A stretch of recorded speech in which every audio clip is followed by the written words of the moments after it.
Shame on you cruisers for continuing to break common sense rules while cruising. On my most recent cruise, I saw the normal ones as well as some new ones. I actually made a list while on board. We will go through 10 things to never do on a cruise. Today on See More Seas.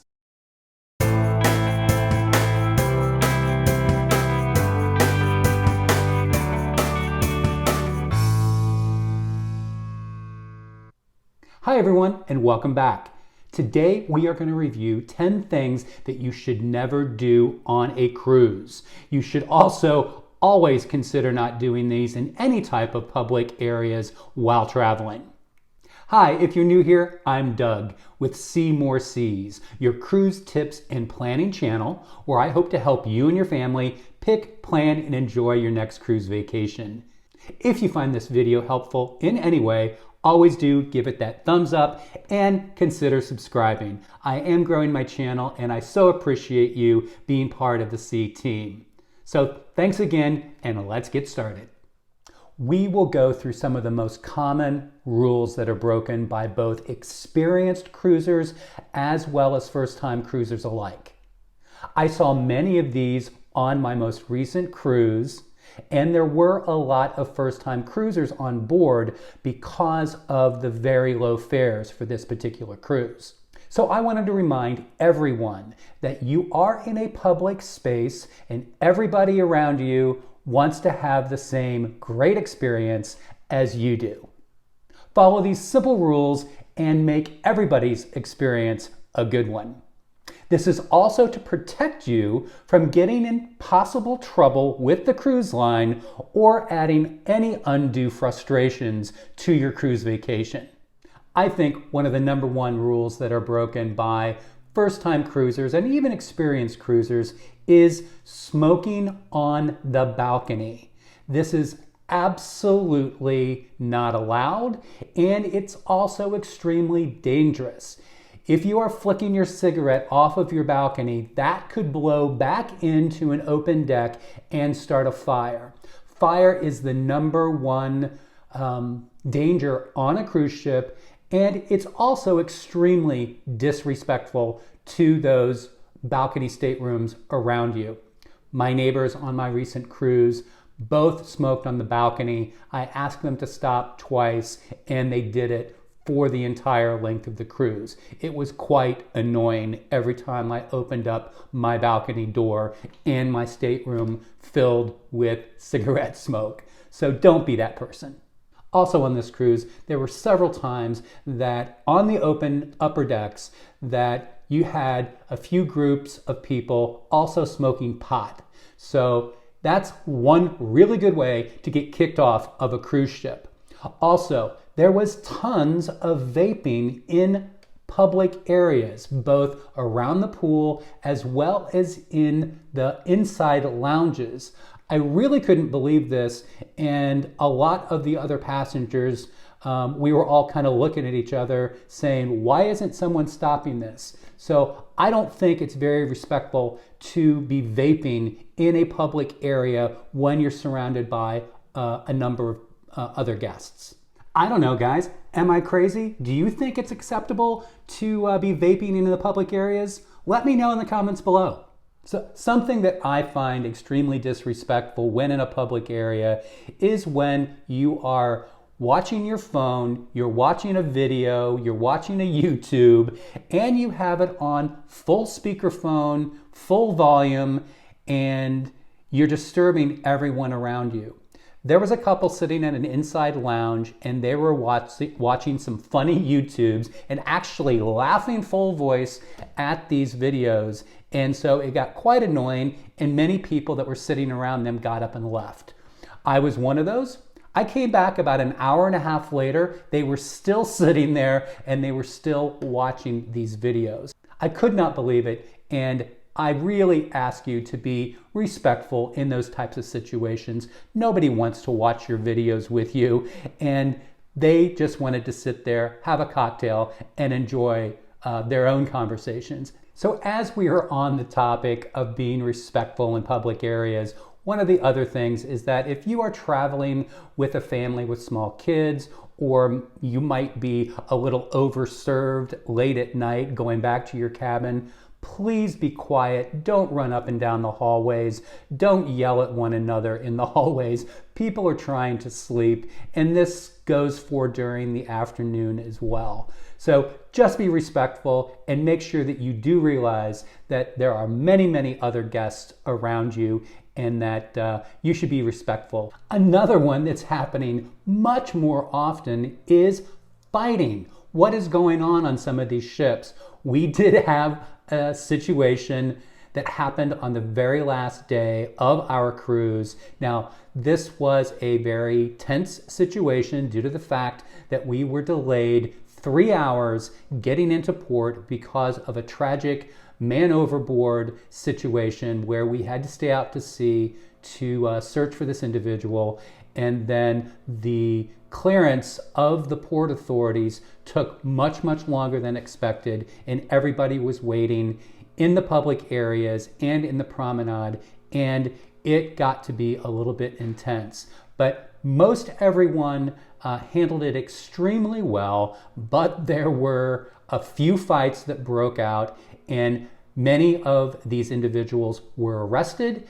And in most situations, on most cruise lines, if this happens, you will be banned for life. So don't be one of those people, and just make sure that you keep your frustrations in check. Since we're talking about frustrations, the next one is please treat the crew and staff with respect. Yelling at them, swearing at them, calling them names does not do anyone any good. That crew member behind the guest relations desk did not do this to you personally. Do not take out your frustrations on them. The server who brings you food that you do not like did not make that food. They're just doing their job. So please be respectful, and you will get a very positive resolution to your issue, and it's something that we should always consider.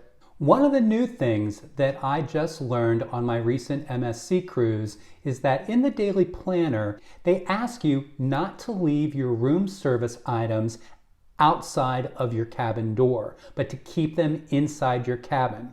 This also goes for all of the late night plates that you get at the buffet and bring back down to your stateroom. If you think about it, all of those plates in the hallways makes it very difficult for the cabin stewards to roll their carts. It makes it difficult for anybody that has any accessibility options in a wheelchair to get down the corridor. So I thought this was brilliant by MSC, and I actually did this, and I felt that it worked better than leaving it outside my door. My cabin attendant took care of it in the morning as well as at turndown if I had anything during the afternoon. The next few items are things that you need to take into consideration so you do not add any undue frustration to your vacation. The first one is most cruise lines now make it mandatory that you take your key card and put it into a slot right inside your cabin door to make sure that the electricity in your room is operational. When you leave, you take that card out and it saves energy because you're no longer in the room.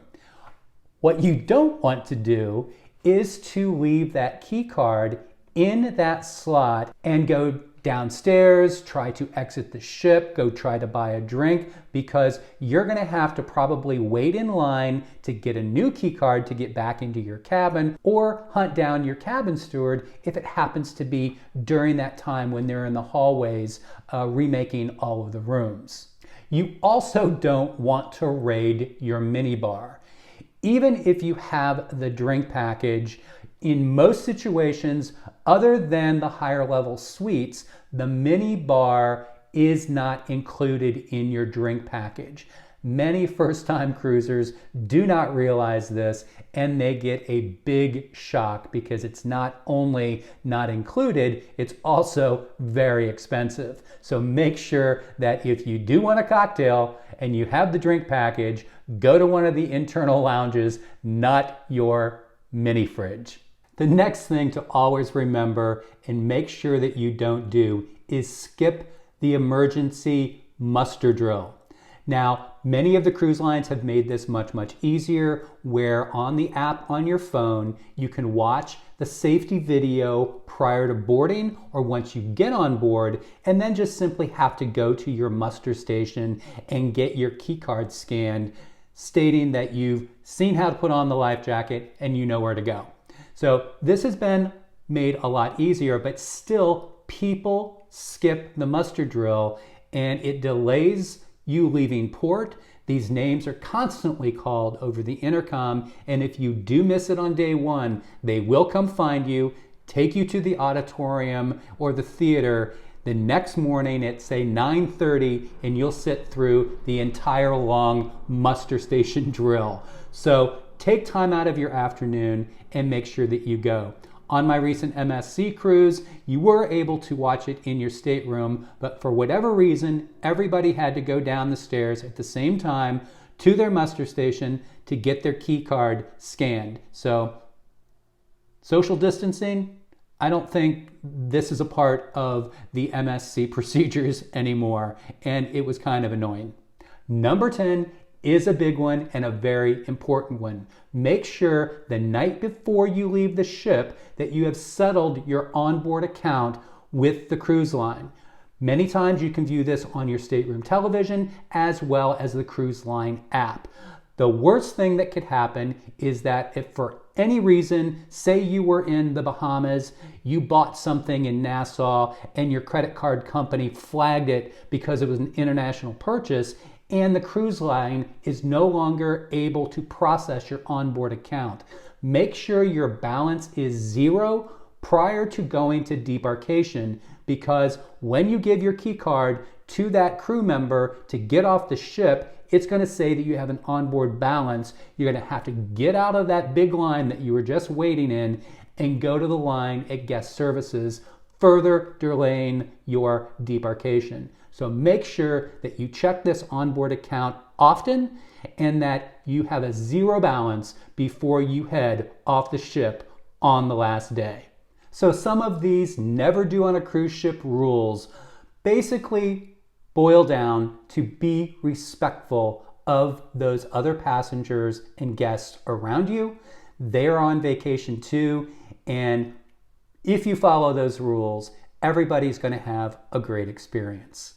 Thanks so much for stopping in today. If you found this video helpful or enjoyable in any way, please do give it a thumbs up. Let me know your thoughts on some of these rules. Some of them are a little picky, but I think if we all follow those, as I said, everybody's going to have a great experience. Please consider subscribing. We've got a lot of content coming and love to have you part of the C team. Again, thanks so much for stopping by, and as always, I'll see you again soon.